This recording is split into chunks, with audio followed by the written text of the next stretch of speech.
Welcome to Angel History class. My name is Dakota Lee.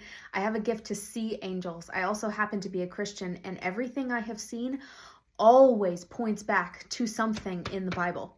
So I figured if you're curious like I am and you've asked God questions about angels like I have, you might be interested in some of the stuff that he's told me. I came across an angel who I thought was an angel. Turned out he wasn't.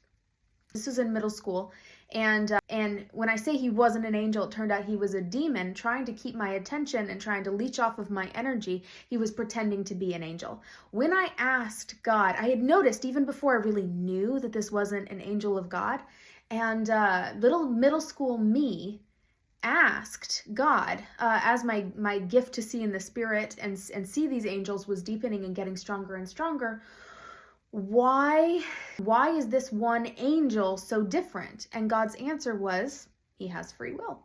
And I thought that was fascinating. Well, I later come to discover that when I did discover that he wasn't an angel of God and I learned how to use my authority in Christ to send him away, I came back to God and I had a lot of questions.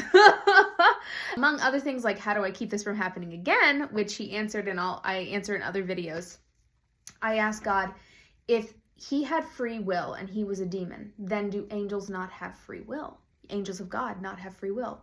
And this is the response that God told me.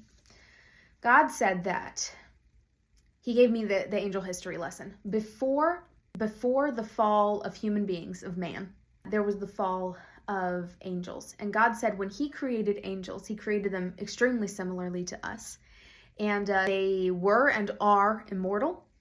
They had free will. And this went so well for such a long time. But some angels, including Lucifer, who we often call Satan today, seem to lead this, began to believe that he was so strong and so beautiful that he was his own God.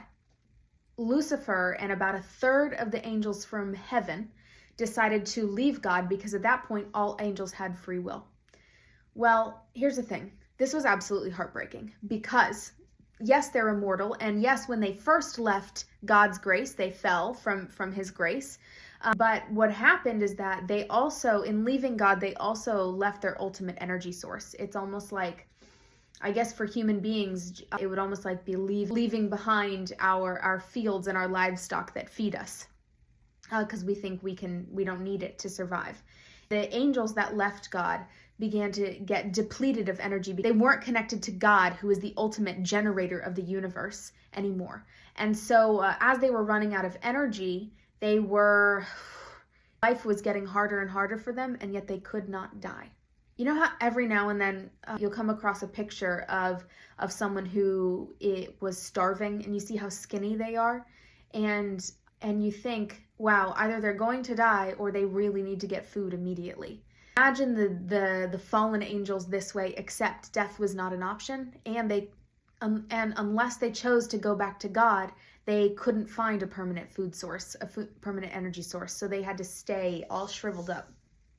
Now, I hope this is making sense, because what it speaks to is what a fallen angel's motivation is. They're looking for our energy. Angels of God don't need to leech off of human beings, all human beings have a little source of God's energy inside us, something to do with us having these bodies. We're all born with this. And so demons are looking to leech off of it so they can live not such a painful existence. But God looked at that and looked at the state of the fallen angels and how depleted of energy they were, and how they were starting to not only turn on each other, but he knew they were going to turn on human beings. And God said to the angels that were still with him, I can't bear this. This is so awful. I propose to take your free will, the angels that were left with God, and give you my will only.